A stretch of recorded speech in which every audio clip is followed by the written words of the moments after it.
Scott, thank you. It's so good to see you. It's always good seeing you, Lisa. You know that. I really, really appreciate your being here. So fun. Kind of want to know more about your story. You know, we've met because you are the executive director, president, CEO of Sabathani Community Center, which is a project our company has worked on off and on for the last 15 years, I think. But, you know, you might be my favorite executive director. And how long have you been at Sabathani? For 2 years. That's for 2 years. fantastic. Fantastic. How did your journey get you to you've kind of made a lot of impact in the entire Twin Cities with the nonprofits that you worked at. So Yes. talk to me about your journey. Before I say that, I want to say thank you because I think about all the great work that Christensen and Company has done for our community in Sabathani. I know that you sit on a lot of boards, but I really want to say thank you for when I came in, I believe it was like at 30% occupied at Sabathani, and the great work that you and your team has done to bring it up to where we're at now, that we can keep the lights on, pay the bills, and do some good things in the community. But that wouldn't have happened without your company. So I appreciate that. Well, I have such a soft spot in my heart for the city and for all the things that Sabathani has stood for over the years. So it's a true honor to be able to be a part of that and to work with all these different nonprofit organizations to get them in a building where they can collaborate and really collectively do a lot of good work in the world. Yes, yeah. It's really cool.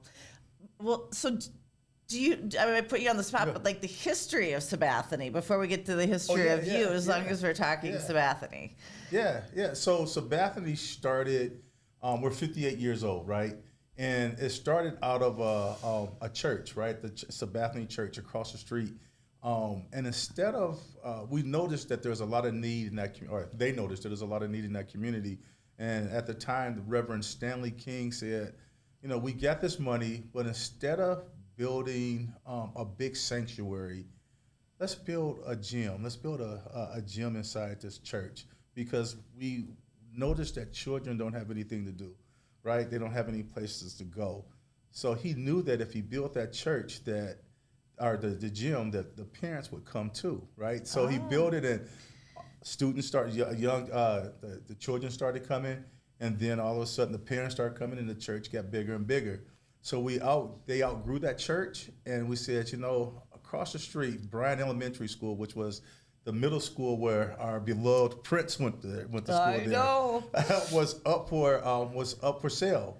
And our founders, Bill English, Stanley King, a couple other folks said, you know, let's go to the city of Minneapolis and to Minneapolis Public Schools and lobby to get this building. And not only did they receive the building, but the city and Minneapolis Public Schools sold that building to Sabathani for $1. Wow. So you can imagine it's 5 acres of land, and it's 188,000 square feet. And we were able to get that building for $1. That's incredible. But along with it comes a lot of it's expensive to run that building. So the model originally was really, let's lease space out to other businesses and nonprofits. That's right. And that supports all of talk to me about all the programs that are at Sabathani. There's sure. so many. Yeah. So one, we have a food shelf. Our food shelf feed 160. We have 160 people a day come through our food shelf. A day. And they can come just once a month. So you imagine that. So we're actually almost eclipsing our number of the people that we served last year. Wow. Right.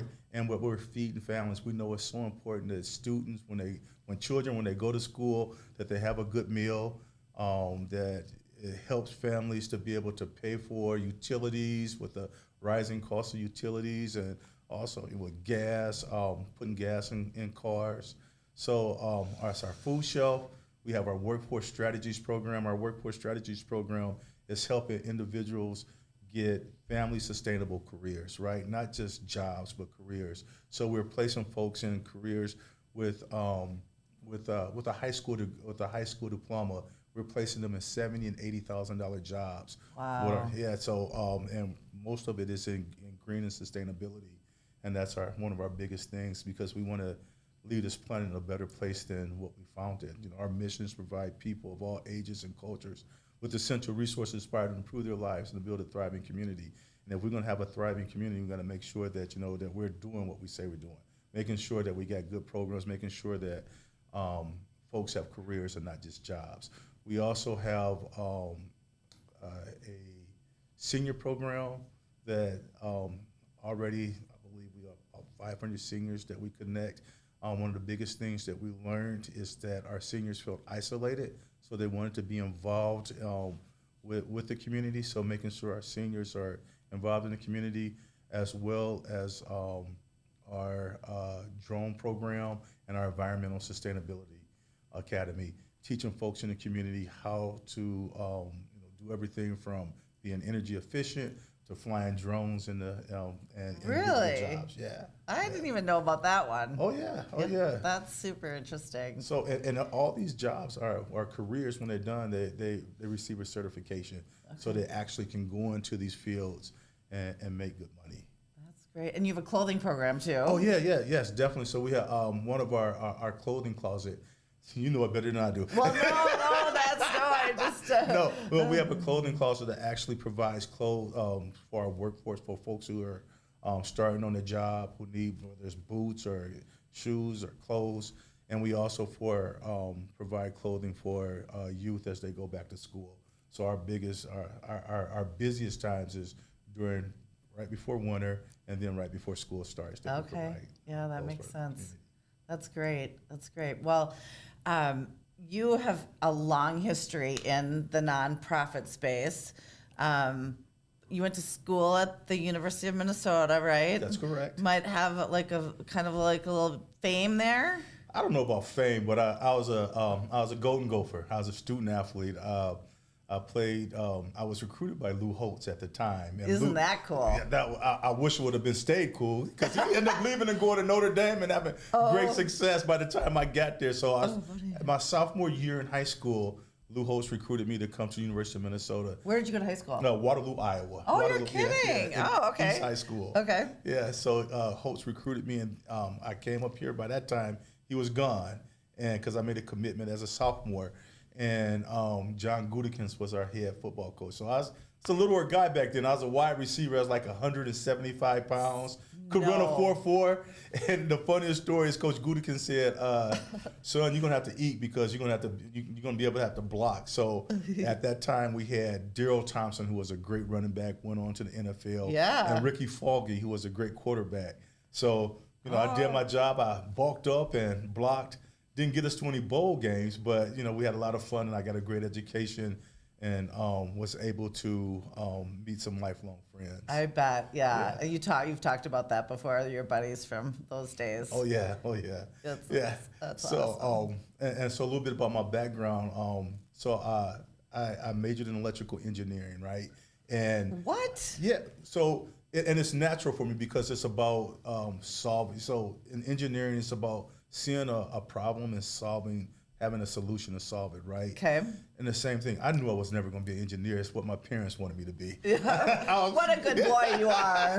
If you let me play football and go to college, I will do what you say, Mom and Dad. Okay. It's crazy, because back then it was called IT, believe it or not. Engineering was. Funny. Yeah. So, but I knew that I wanted to do something around people. So on the off season, I would volunteer at Bethune Elementary School and Phyllis Wheatley, and I would work with families or kids over there, teaching them math and science. I love math and science, and I love to see that light bulb go off with youth, right, with kids. And I remember telling my brothers, who are engineers as well, I was like, man, my dad, I said, I really want to get into education, and I want to get into like this thing called nonprofit, right?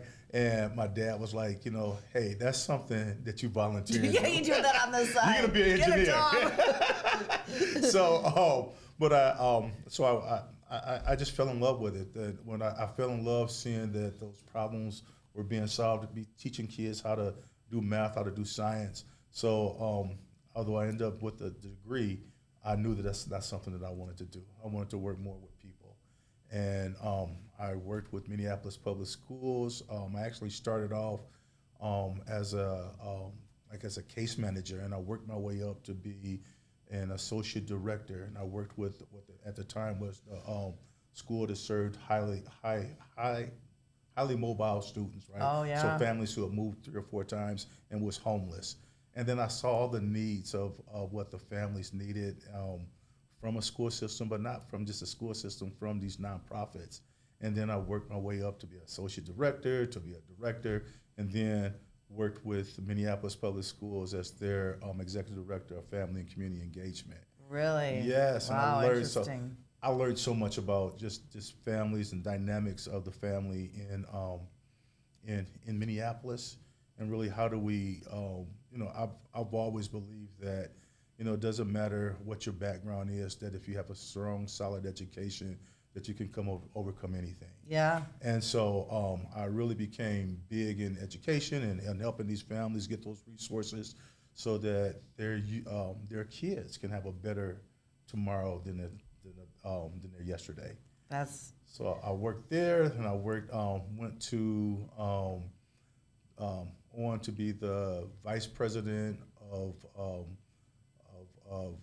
housing for AON. Yeah. AON is an affordable housing organization. Right. And I remember going to a fundraiser at AON. The breakfast. For AON. Yeah, the breakfast. Yeah, Yeah. yeah. And I remember them, I can't remember the number, but it was an astonishing number how they talked about how many school buses could be filled up with highly mobile kids. Yes, yeah. I mean, it's a staggering number, and I bet it's even worse now.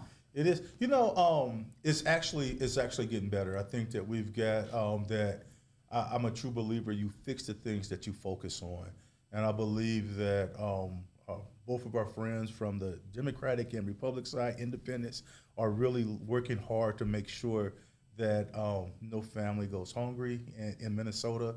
I think we got some great legislators here, and I think that they're working hard to make sure that they get a great education and that folks are employed and have meaningful careers. So that scene is changing, but it's still, again, what I love about Minnesota is that we won't rest until every family has a home. We believe that housing is a human right. I've been out to California and Seattle, and I see folks actually step over the bodies of folks who are homeless, like sleeping on the street. You don't see that here in Minnesota.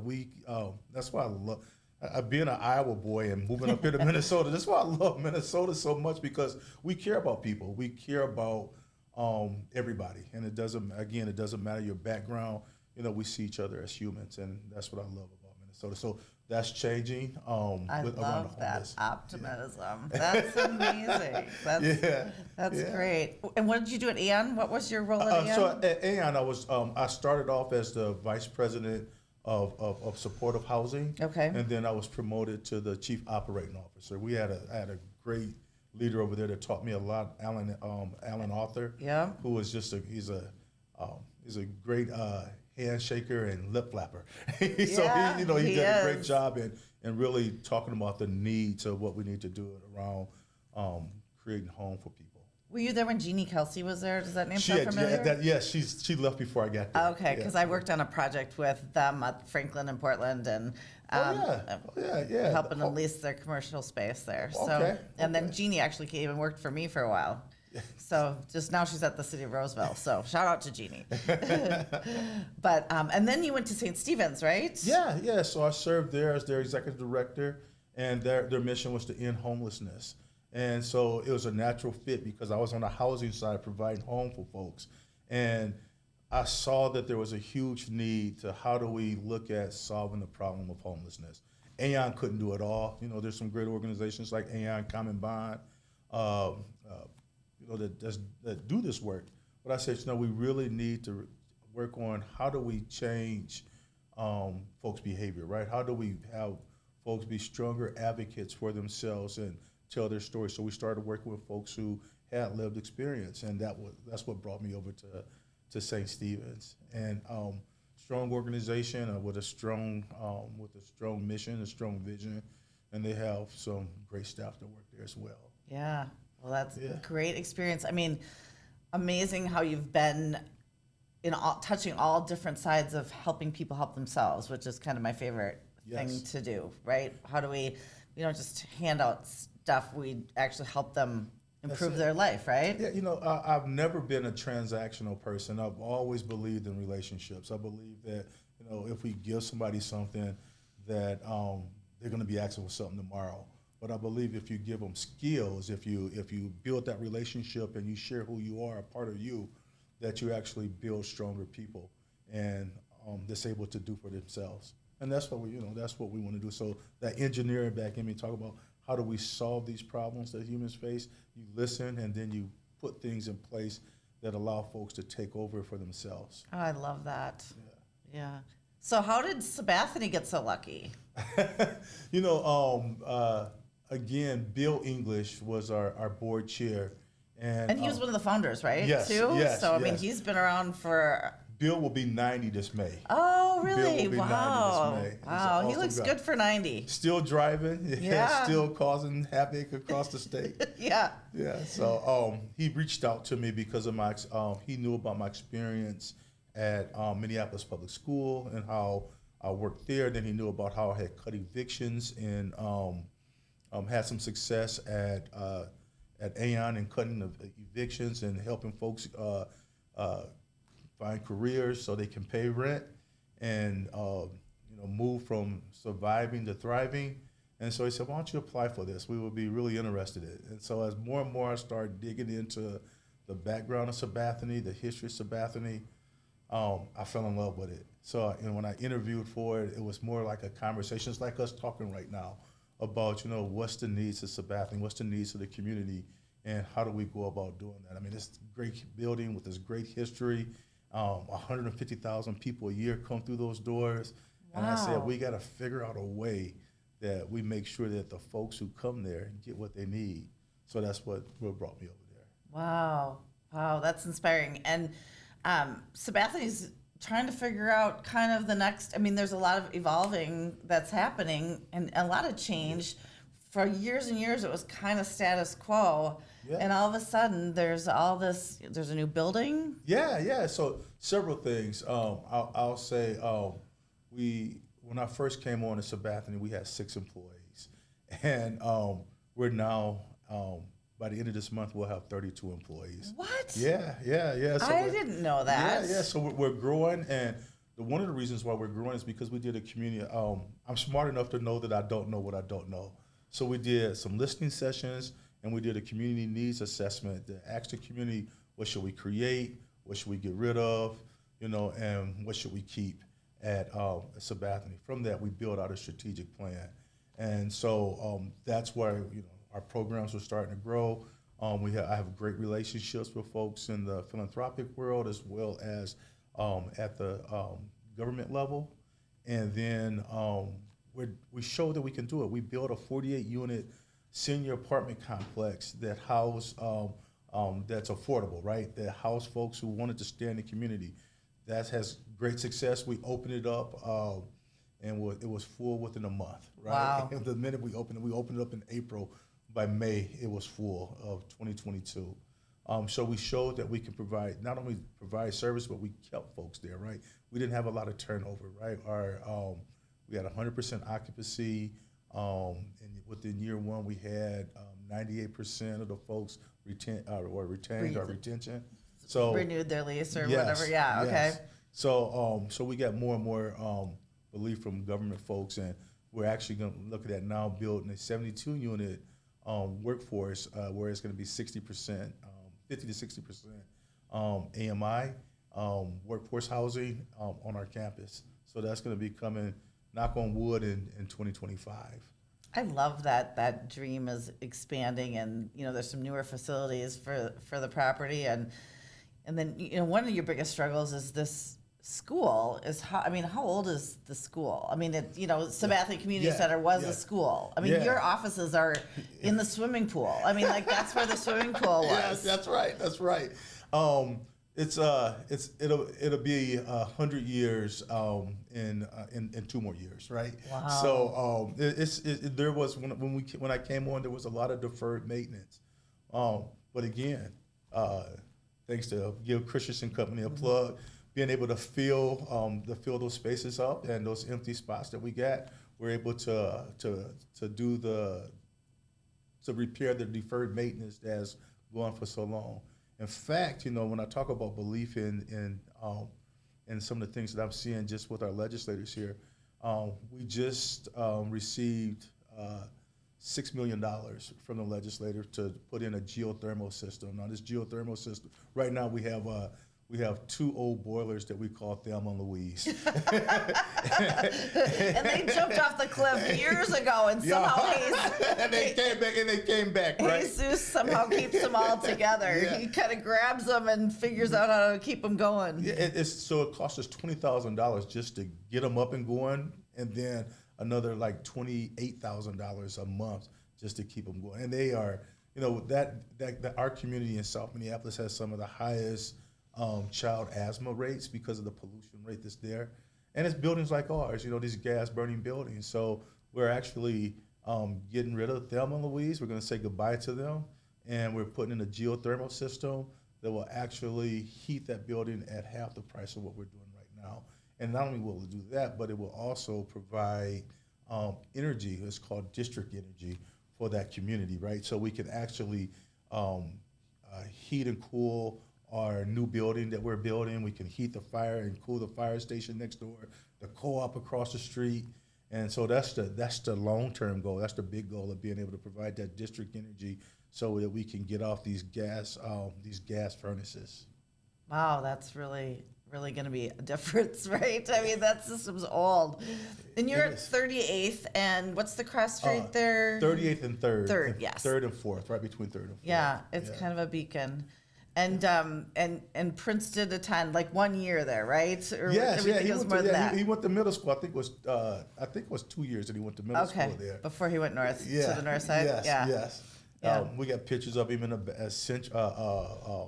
Bryant uniform playing basketball. They say he was a heck of a basketball player as well. So, and we got a museum actually that with one of the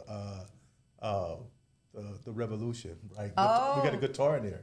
Oh, that's awesome. Yeah, I'm such a huge Prince fan, so it's just, I love that connection to the whole thing. So was it you? So 3 weeks in the job, funny story, someone called me and they asked me, and it was, I don't know, it might have been you, asked me, say, hey, I hear you got this guitar over here. Would you like to sell it from the Revolution? Oh, no, I don't think it was me. That's amazing. I'm joking. Yeah, that's fantastic. Yeah. I love it. Yeah, so, and it's fun to just celebrate that icon, and I think he brought a lot of peace to, I think everyone can kind of come together with his music. Yeah, he, one creative. He can play any instrument. I've never known a person who can just pick up any instrument without lessons and be able to play it, right? Yeah. And two, just what he means to everybody around the world. I mean, he's just such an iconic figure, and such a funny personality that people that I've actually met him one time, and I told you about that story. Friends, but that's awesome. Yeah. But yeah, he was a character. He was. Yeah. Who would have known? So I met him a couple of times. Who would have known back when I was in college? Like we'll be out and they'll make an announcement, and say, hey, Paisley Park is having this big party. Prince is going to be jamming out there. So I heard some of his new songs before anybody else heard, and we'd be out there till like 6 o'clock, 7 o'clock in the morning. That's just jamming. Yeah, he probably didn't come on until We would get there we get there around 2:30, 3 o'clock, and he would jam till like 6 o'clock. Oh, in that's the morning. Yeah. Wow. I wish he was still around to listen to. Yeah. It's kind of a big loss. But Sabathani also has in gyms in the banquet center. It also has an auditorium, and you've made some improvements to that. Oh my God, yeah. We our auditorium holds 470 people, and we actually just put in new speaker systems in there and new lighting. So we just recently hosted the museum opening, and the Sounds of Blackness performed there, and it was filled up. Yeah, so they're it's fantastic. It's a great place. We really want to make it a venue, and we're going to invest more money into the auditorium because we want to make it the venue for South Minneapolis, where folks can come, and we want to do it at that's affordable to people. We have so much talent. I'm not going to say we have tons of Princes in the community, but we have some talented people in the community that need to be able to have a platform where they can share their skills and their talent And so we're hoping to do that, and we're going to do that at in our auditorium. Well, what a beautiful asset. And honestly, Scott, I think you've been in charge of more change to Sabathani Community Center and really forward-thinking ideas than I've seen since I, first stepped foot in there 15 or so years ago. It's really, really exciting to hear what your commitment is and your vision for doing a lot of different things and making Sabathani all that it can be. Yeah, I wish I was smart enough to say that it was all on me. We have a great team, but even more important, we have a great community, and being able to listen to the community, to hear what they want, and then be able to turn that into action. I think that's what I'm good at, listening and then turning that into action. So no, we have I always say that we have 4 great assets at Sabathani. It's that building, 188,000 square foot building.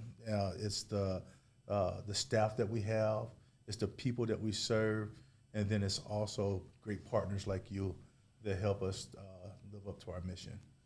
Talk to me about some of the other events that have taken place at Sabathani, either recently or in the past, or even what you've got planned for the future. Yeah. So I don't know if folks know this, but Sabathani is in the community where George Floyd was murdered at. So we're just 6 blocks away from there. So there's been a lot of conversations around, what to do with that area right now. And if you see it over on Chicago and 38, it's sad. It's sad because it's just kind of just been left. They haven't figured out how to change that, right, and how to open that back up. Mm-hmm. And I know the Mayor Fry is working hard to try to make that happen, as well as our City Council member Jenkins. But it's difficult. It's difficult because given the history and what happened there, and the city wants to do right by the community and make that happen. So there's been tons of listening sessions where the city has come in and talked with folks in the community about what to do with that area and how to turn that into a thriving area once again. That's so those meetings have been happening. Also, because of that, what happened with George Floyd, we lost the 3rd precinct. The 3rd precinct was burned down in our community. So now there's talks about what to do with that 3rd precinct. And the city of Minneapolis and Minneapolis Police Department have had several conversations at Sabathani, and it's a room full of folks. It's got so big now that we have to host one in our auditorium, one in our gym, so folks can actually share what they would like to see their vision be for that area. So those are the big things. But we're a community center. We're here to do with the community and not to the community. So we host, as you know, Lisa, we host everything from baby showers there to funerals, right? And it's because folks, they depend and they count on that. I was so amazed that what a trusted partner Sabathani is during the times of the civil unrest, right? So many buildings was lost in Minneapolis, but Sabathani, not a piece of graffiti, not a broken window, with all the stuff that was going on in the community and in the city, not one broken window, not one vandal, nothing in it. Nothing happened because people love that building so much. Wow, it is really special. It's just got a special. It's got a special aura to it.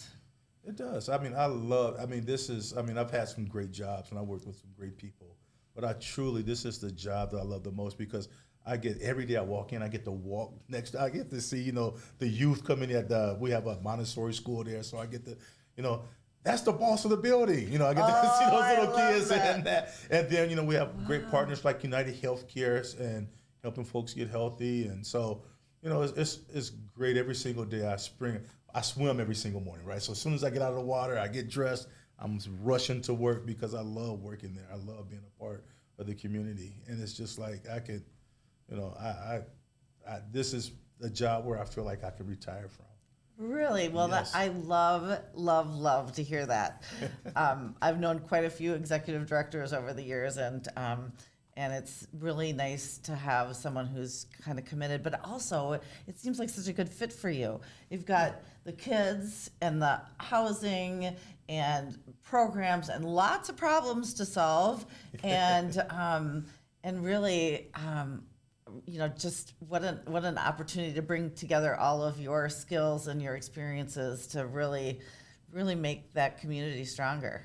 You know, as a leader, I think the biggest thing that I learned is that you surround yourself with smart people. That's why we got you, right? Oh, That's why we brought stop. you on. That's why we got great board members. That's why we Yeah, for sure. bring you aboard. So you just got to surround yourself with smart people that are the experts that know how to get things done. Yeah, well, you absolutely know how to get things done. Is there any dream that you have out there, and how can we help fulfill any dream that you have? Yeah, you know what? The dream that I would have for Sabathani is that we do several things. One, that we eliminate some of the disparities that we see across Minnesota. I joke with my friends. I say, when it comes to, the racial disparities that we see in Minnesota, that there are some big gaps that need to be filled. So we got to figure out how to, when we look at healthcare, when we look at home ownership, when we look at, being able to start and retain businesses, to be able to help build that so that Minnesota is not looked upon. I mean, it's a great state as it's not looked upon as a deficit place, right? This is not the place where although it's the place where George Floyd was murdered, but we're so much more than that, and we can be so much, and we will be. I think we got good folks in places like you and like me that will help make Minnesota be a better place. So I would say, if anything, that we're talking about, like, unemployment rates are between people of color is lower, home ownership is higher, and businesses are succeeding. I guess to sum it all up, I would say it's our mission to be able to move our community from a surviving community to a thriving community. Well, I think if anyone can do that, you can do that. And I am really excited to be able to work and help my little tiny bit, help a little bit with that. But it's great working with you. It's great seeing all the things that Sabathani is doing, all of the amazing nonprofit tenants that are in that building. And I'm just thrilled that I get to talk to you today, and we get to work together on a regular basis. You're one of my favorite people. So thank you. Thanks, Scott. I really appreciate it. No, thank you. Appreciate it. That was so good.